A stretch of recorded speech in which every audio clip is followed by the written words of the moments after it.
미국 켄터키주 머레이라는 곳에서 홀 어머니 손에 자란 한 남자가 있습니다. 그 남자의 이름은 로드 저스틴 페렐. 앞서 말씀드렸지만 이 로드는 아버지 없이 자랐어요. 그런데 이 어머니 또한 로드를 잘 보살피지 못했습니다. 왜냐면 이 엄마가 마약 밀매 집단의 일원으로 이제 그쪽 일에 손을 댈 상태였고, 더 나아가서 이 엄마가 14살 어린 소년과 강제로 성관계를 가진 혐의로 경찰에 보호관찰 처분까지 받은 거예요. 우리 엄마가, 내 또래 혹은 나보다 더 어리거나 나랑 몇 살 차이 안 나는 어린애랑 강제로 성관계. 이때 이 로드 엄마가 경찰에 뭐라고 변명을 했냐면, 아니 경찰 양반들, 나 14살 걔랑 성관계를 한 게 아니에요. 그 소년과 함께 뱀파이어가 되기 위한 의식을 치른 겁니다. 라고 변명을 했습니다.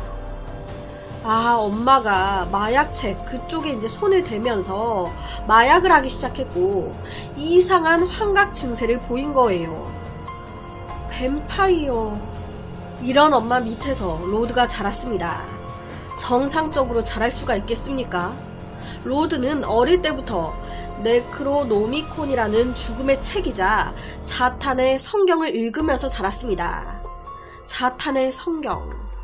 이래서 어릴 때 환경이 그렇게 중요하다고 어른들이 그렇게 얘기하는 건가 봐요. 당연히 이런 로드는 외톨이의 왕따였을 수밖에 없죠. 매사가 부정적이고 안 좋았을 테니까. 14살 때부터 로드는 마약에 중독이 됐고 엄청난 환각 경험을 통해 어느 순간, 아, 나는 사람이 아니야. 나는 악마야. 나는 보통 사람이 아니야. 나는 뱀파이어야. 라고 믿기 시작합니다. 엄마는 뱀파이어가 되기 위해 14살 아이와 그 짓을 했다고 이상한 말 하더니 이 아들도 자기가 뱀파이어라고 믿기 시작한 거예요. 아주 개판이 난 거죠, 집안이. 그리고 1년이 더 지나 15살이 됐을 때 로드는 배사고라는 일명 닉네임을 사용하기 시작합니다. 이 배사고라는 이름은 아마도 이단교적 문학에 등장하는 악마의 이름으로 추정이 된다고 하는데, 내 인간의 이름은 로드이지만 뱀파이어의 이름은 악마 배사고야. 그렇게 다시 1년이 지나 16살이 된 로드는 더 나아가서 뱀파이어 클랜으로 알려진 광신도 집단을 만들고 이끌기 시작합니다. 뱀파이어 모집합니다. 그렇게 회원들이 오잖아요? 그러면 자기 팔을 칼로 쓱 베고 자기 몸에서 나온 피를 그 회원들한테 먹이면서 클랜에 입단을 시켰습니다. 자네, 우리 뱀파이어 모임에 들어오고 싶은가? 그럼 내 피를 마시게. 그런데 여기서 문제는 이 클랜의 회원으로 들어온 애들이 로드보다 더 문제가 많은 애들이었다는 거예요.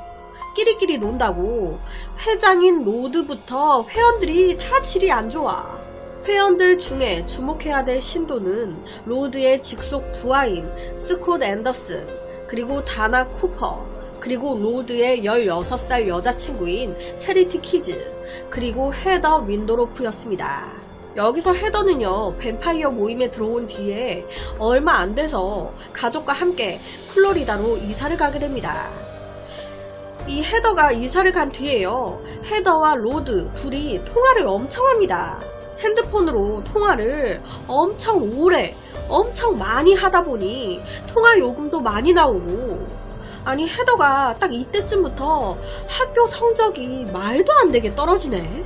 어느 부모가 이걸 가만히 두고 보겠습니까? 우리 딸이 남자친구가 생겼나? 갑자기 핸드폰만 잡고 있고 공부는 안 하고. 걱정이 되니까 이때 헤더의 부모님이 이 자기 딸 헤더의 핸드폰을 뺏은 겁니다. 압수. 이렇게 상황이 되니 로드는 열이 받은 거예요.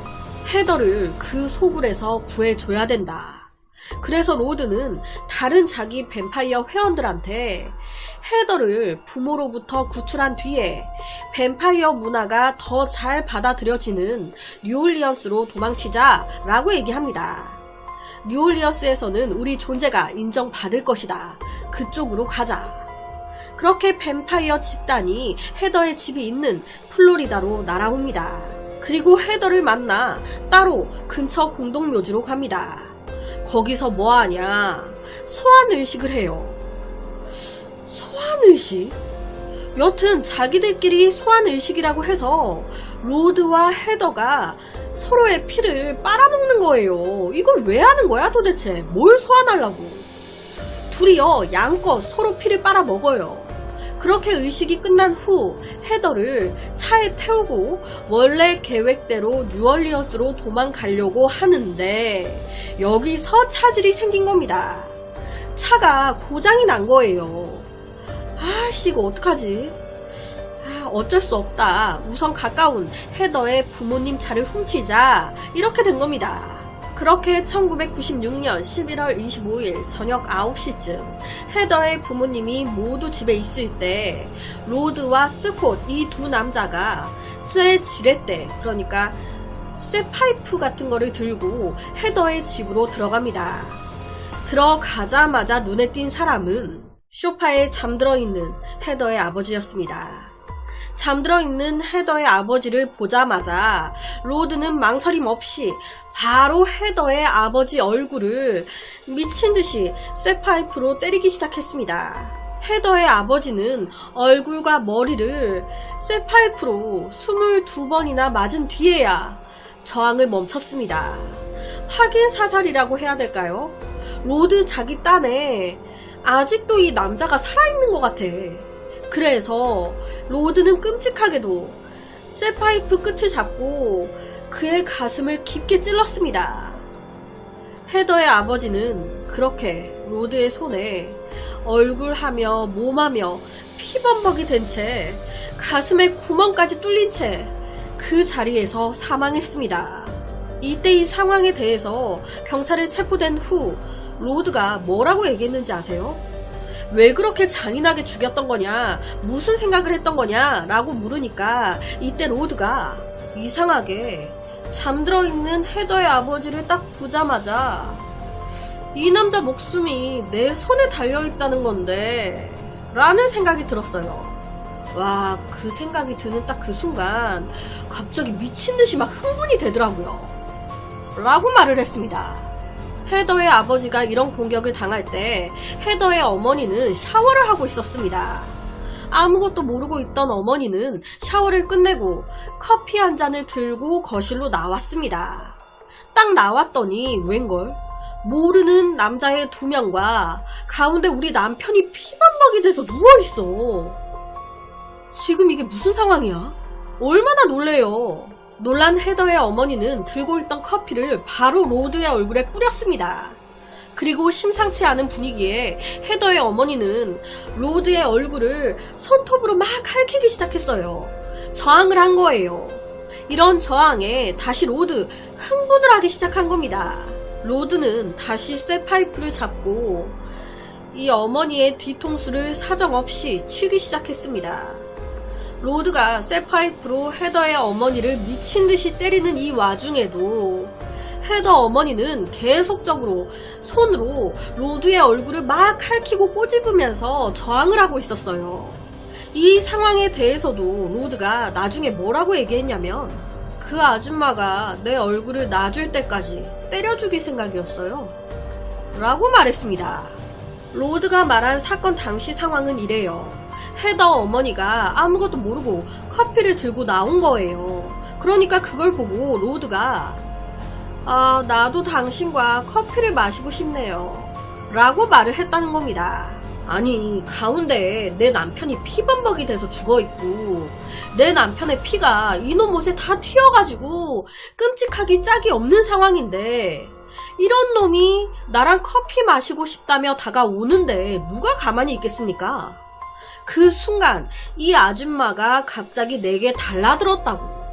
실제 경찰 조사에서 로드는 이렇게 얘기했습니다. 저는요 그 아줌마 처음에 살려주려고 했어요. 그런데 갑자기 나를 공격하잖아요. 그 아줌마가 나를 공격하는데 내가 가만히 있겠습니까? 나도 저항하려고 쇠 파이프를 집어든 거예요. 계속 그 아줌마가 공격을 하니까 나도 어쩔 수 없이 쇠파이프로 계속 그 아줌마 머리를 내려칠 수밖에 없었습니다. 머리가 완전히 부서질 때까지 말이죠. 두 부부를 죽인 로드는 집 안에서 진주 목걸이, 그리고 사냥용 칼, 그리고 자동차 열쇠를 훔쳐 스콧과 함께 집을 떠났습니다. 당시 헤더에게는 여동생이 있었습니다. 다행이라고 해야 할지 이 여동생이 집에 없었어요. 이제 밖에 외출했다가 저녁에 딱 들어왔는데 엄마 아빠가 너무 잔인하게 죽어 있으니까 놀래서 바로 경찰에 신고를 한 겁니다. 조사에 들어간 경찰은 헤더라는 이 집의 딸이 사라졌고 이 헤더와 로드가 요 며칠 미친듯이 통화 연락을 했었다는 걸 확인하게 됩니다. 그리고 이 집안에서 사라진 물건 중 하나가 이 부부의 차라는 것도 알게 되죠. 헤더의 부모님 차를 훔친 로드는 바로 헤더와 다른 일당들을 태운 뒤에 뉴올리언스로 향했습니다. 그리고 가는 도중 살인 무기인 쇠파이프와 여러가지 모든 증거를 미시시피 강에 버렸습니다. 그리고 이동 중에 로드의 여자친구인 체리티가 뉴올리언스 근처 지역에 도착하자마자 자기 부모님께 전화를 겁니다. 왜? 돈이 떨어진 거예요. 엄마 아빠 나 돈 좀 보내줘요. 하지만 이때 체리티의 부모님은 돈을 보내주는 대신 이 로드 일당을 경찰에 신고를 합니다. 그렇게 결국 4일간의 도망 끝에 이 뱀파이어 로드 일당은 한 호텔에서 경찰에 붙잡히게 되는데요. 옆에가 이들이 있던 호텔이에요. 로드, 스콧, 체리티, 다나, 헤더 등 5명의 일당은 플로리다로 송환됐습니다. 자, 여기서 한 가지 의문점이 있습니다. 당시 이 헤더의 집으로 로드와 스콧이 들어가서 이 말도 안 되는 범행을 저질렀어요. 그렇다면 이때 딸 헤더는 뭐하고 있었을까요? 헤더는 로드와 스콧이 자기 엄마 아빠를 이렇게 잔인하게 죽이고 있다는 걸, 죽였다는 걸 알고 있었을까요? 자기 엄마 아빠를 죽이는데 동의했던 걸까? 이 헤더는 로드와 스콧이 자기 부모님을 죽였는지 어쨌는지 아무것도 모르고 있었습니다. 전혀 몰랐대요. 로드가 범행하고 한참 뒤에 헤더한테 알려줬다고 합니다. 로드와 스콧이 헤더 부모 죽이고 차 훔쳐와서 아무렇지도 않게 헤더랑 다 태웠던 거예요. 1998년 2월 12일 자신을 뱀파이어라고 생각했던 로드는 자신의 죄를 모두 인정했습니다. 그러면서 로드는 자기의 오른팔인 스콧 빼고 헤더, 체리티, 다나는 죄가 없다고 얘기했어요. 체리티 역시도 나중에서야 사실 로드와 스콧이 헤더의 부모님을 죽이려고 계획하고 있었다는 거 알고 있었습니다. 라고 인정했습니다. 다만 로드와 스콧이 헤더 부모님을 그냥 죽여버리자 했을 때, 계획했을 때 자기가 말렸었다는 거예요. 그러지 말라고, 살인은 아니라고. 하지만 그들이 내 말을 듣지 않았다고. 로드의 오른팔이었던 스콧은 살해 공범이라고 인정했습니다. 하지만 원래는 내가 헤더 아버지를 공격하고 로드가 헤더 엄마를 공격해서 그렇게 죽일 계획이었는데, 그런데 막상 집 안으로 들어가자마자 로드가 갑자기 헤더 아버지를 막 때리기 시작하더라고요. 와, 그런데 그 모습을 옆에서 보고 있자니 무섭더라고요. 그 순간 너무 당황스럽고 놀래서 용기가 나지 않아서 가만히 있었습니다. 그 사이에 로드가 헤더의 엄마 아빠까지 모두 죽였어요. 계획을 함께 했고 함께 범행도 하려고 들어간 건 맞지만 사실적으로 두 사람을 죽인 건 로드 혼자입니다. 라고 얘기했습니다. 이 사건의 피해자 딸인 헤더는요, 로드가 자기 부모님 차를 훔쳐오자 했을 때 애초부터 자기는 우리 부모님을 다치게 하는 건 원치 않는다 라고 얘기했었다는 거예요. 우리 부모님은 건들지 말라고 말을 해놨었기 때문에 설마 이들이 우리 부모님을 죽였겠나 전혀 생각도 못하고 있었다는 겁니다. 그냥 차만 어떻게 훔쳐 나온지 알았다는 거예요. 이 덕분에 헤더는 살인으로 기소되진 않았습니다. 일당 중 한 명인 체리티는 상급 살인 그리고 총이나 흉기를 든 강도 혐의로 10년 5개월형을 선고받았습니다. 다나 쿠퍼 또한 같은 혐의로 17년 6개월의 징역형을 선고받았다고 하고요. 스콧 앤더슨은 1급 살인으로 가석방 없는 종신형을 선고받았습니다. 하지만 2018년 12월 스콧은 감형이 돼서 40년형을 받았다고 해요. 40년. 그리고 주범 로드는 사형을 선고받았습니다. 하지만 2000년 11월 감형되어 가석방 없는 종신형으로. 당시 로드는요, 미성년자였습니다. 미성년자가 사형에서 가석방 없는 종신형으로 나온 건데 흔치 않죠. 얼마나 잔혹했으면 이렇게 때렸겠습니까? 하지만 2015년 주 대법원은 무기징역을 선고받은 모든 청소년 살인범들에게 재심을 요구했습니다. 그렇게 2020년 4월 로드 역시 재심 선고를 받았고, 그럼 어떻게 이때 감형이 됐을까요? 아니요, 똑같습니다. 가석방 없는 종신형이 그대로 선고됐습니다. 이유는? 얘는 나와봤자 구제불능이야. 지금 감옥에 있는 상황인데도 통제가 안 되는 거예요. 얘는 100% 나오면 또 살인한다. 로드가 구제불능하다고 가석방 없는 종신형 판결을 내렸다고 합니다. 참, 자기 회원의 부모를 잔인하게 죽여버린 건데, 그래서 오늘은 자신을 500년 된 뱀파이어라고 칭하면서 당시 미국에서 가장 젊은 나이에 사형수가 된 로드 저스틴 페렐에 대한 사건을 가지고 왔습니다.